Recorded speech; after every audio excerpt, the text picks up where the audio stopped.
Chapter 1. The Life and Death of Shield. Behold, we've heard of the glory of the Spear Danes, their heroic kings, and the mighty deeds of old. How princes proved their worth in battle, and how Shield Skeffing rose from nothing, a foundling, alone and abandoned, to become a terror to his enemies and a king beloved by many. He conquered foes, demanded tribute from across the sea, until tribes near and far bowed to his will, and brought him treasure as their lord. A fierce warrior and wise ruler, he was truly a great man. Later a son was born to him, a gift from God, to bring comfort to people. This child, strong and noble, was named Beowulf. He was raised in the hall with care and guidance. Destined he was to follow his father's path. As Beowulf grew, his deeds earned him the loyalty of men. The wise knew that in dark times to come, a strong leader would be needed. So young Beowulf earned fame through kindness, generosity and courage, winning hearts before his strength alone could demand loyalty. When Shield's time came, his loyal warriors carried him to the sea, just as he had once commanded. There at the water's edge, they laid their lord in a great ship, the ring-proud vessel, icy and gleaming. They placed him on a bed of treasures, jewels from distant lands, gold and battle gear, gifts befitting a king among men. His sword and shield rested beside him, a golden standard raised above his head. The tide bore him away, while his people stood in sorrow, watching. No one knows where that ship went, nor what lands received that mighty soul.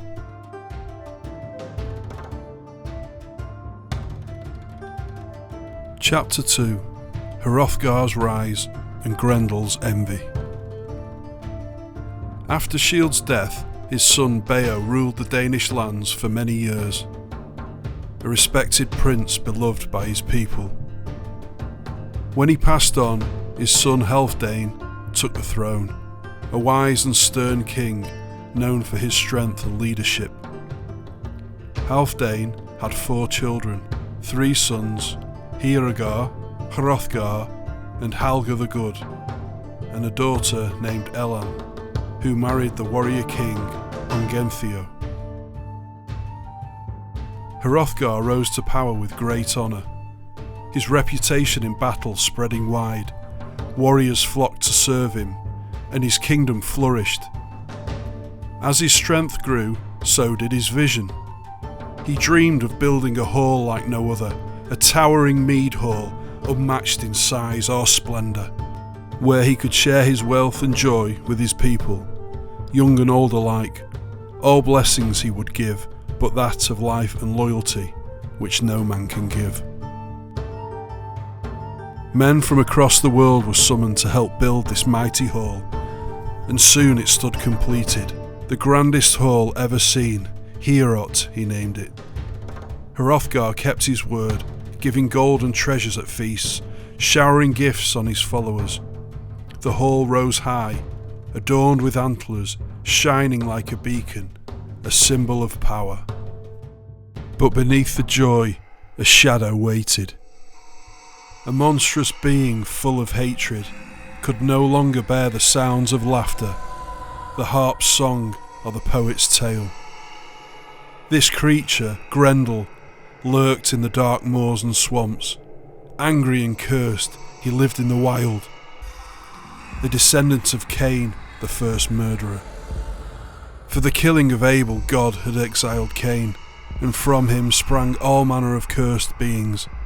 Giants, trolls, sea monsters, and creatures of the night. Grendel was one of them, a lonely, bitter soul, banished by heaven, filled with rage at the joy and light that he could never share.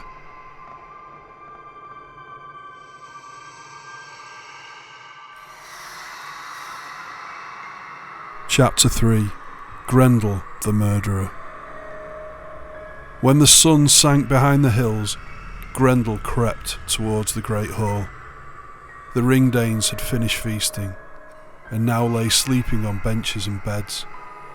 Unaware of the sorrow, they dreamed in peace, but their peace would not last. The monster, greedy and full of hate, waited no longer.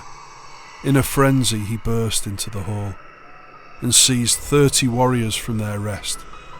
Clutching them like toys, he dragged them away, laughing, howling, and returned to his den, gorged on slaughter.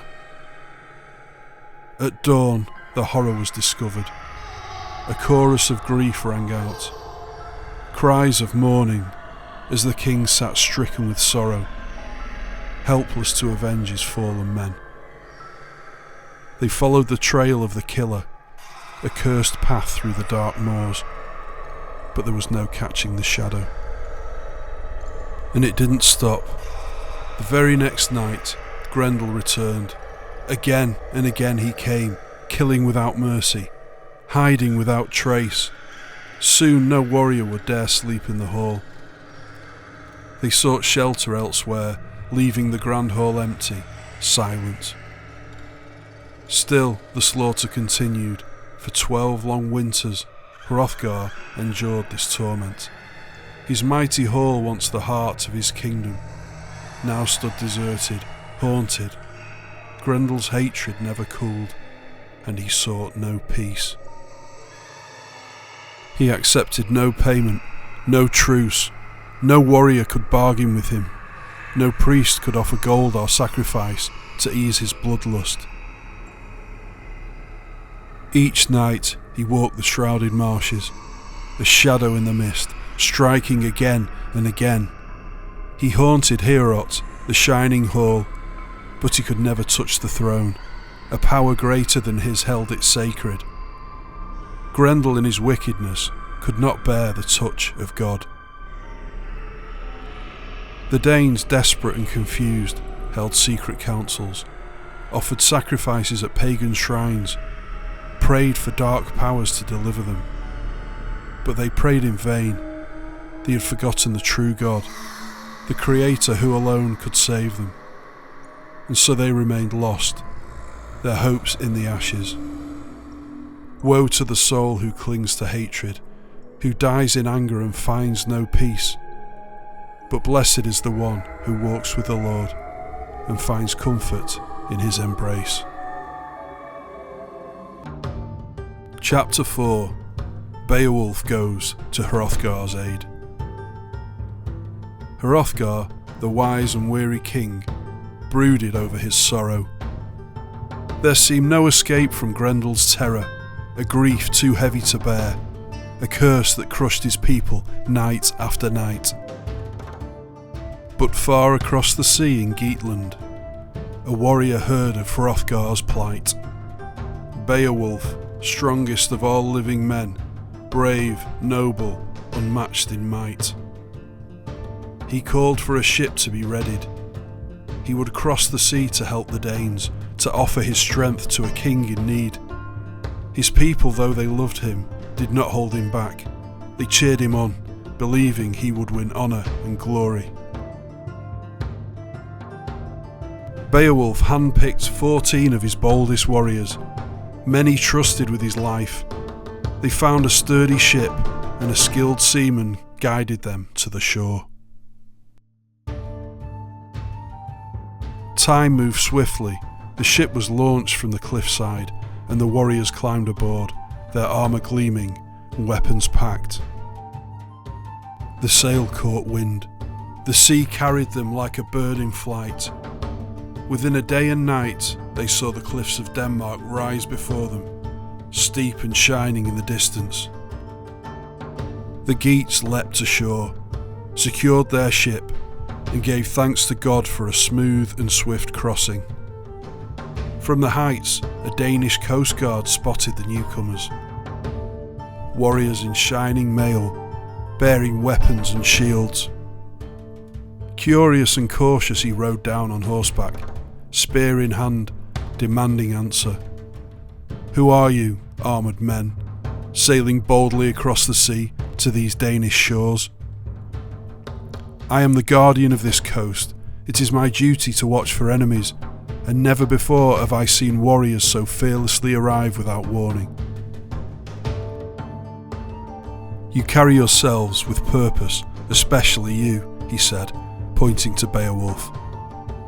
Never have I seen a man so powerful, so kingly in bearing.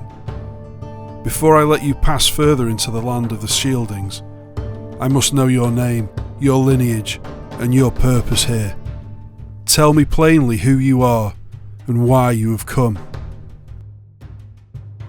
Chapter 5. The Geats reach Heorot.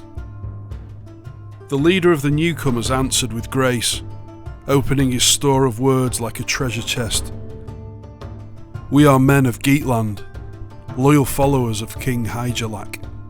My name is Beowulf, son of Ecgtheow, a warrior well known in many lands.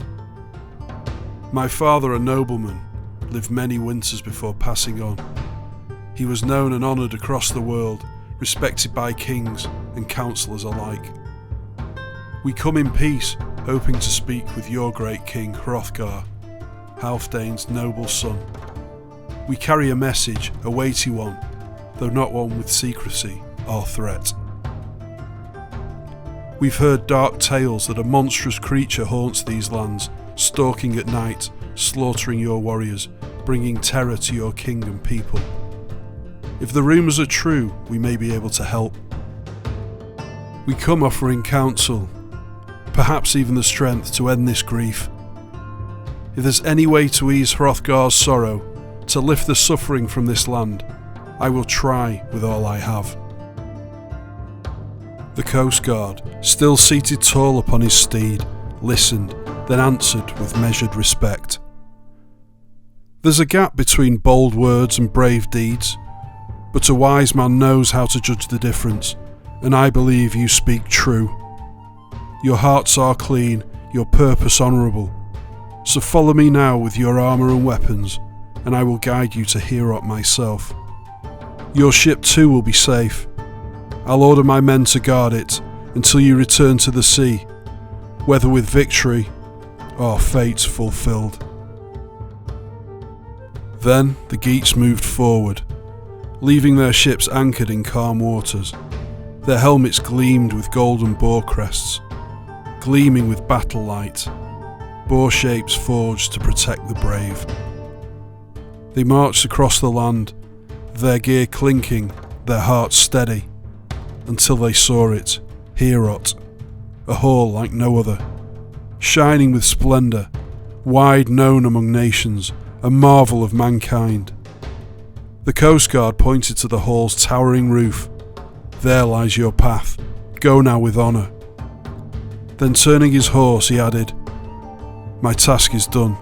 May the Almighty Father guide you well and guard your steps. I return to the sea to keep watch over our coast. Chapter 6. Beowulf introduces himself at the Great Hall.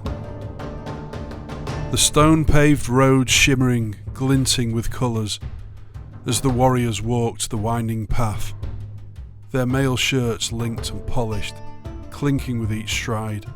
Sword hilts shone in the sun as they neared the Great Hall together. At the wall of the palace, they sat down with their shields strong and broad and leaned their spears in neat rows. Their armour still hummed from the march, and their gear, mail and helms rested with pride. The warrior's presence was felt. A Danish guard, bold and curious, stepped forward and asked, Strangers in shining mail, from what far land have you come? Your shields gleam, your helms are finely wrought, and your spears sharp and many. Never before have I seen so many look so noble, so ready for battle. You do not appear to be exiles or raiders. Surely you come with purpose, not evil. You seek King Hrothgar, do you not? Your bearing speaks of greatness. Beowulf, steadfast and proud, answered, We are companions of King Hygelac, warriors of the Geats. I am called Beowulf. We travelled far to see your lord, the son of Healfdene, hero among men, if he will allow it. I will speak to him directly of our mission. We come in friendship, not boast or deceit."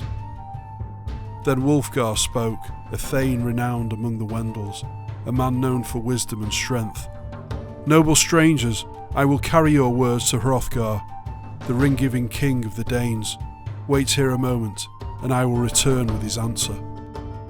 Wulfgar turned and went quickly to where the aged Hrothgar sat among his warriors, grey with years, ringed by loyal men. Coming close to his king, Wulfgar bowed with respect and spoke. "Great Hrothgar, men of the Geats have come to our shores, led by a warrior named Beowulf. They journeyed across the sea in peace and strength, asking only to speak with you. They are noble in bearing and purpose, clad in bright mail and bearing fine weapons. Their leader stands tall among men, truly a hero. Will you see them, Lord?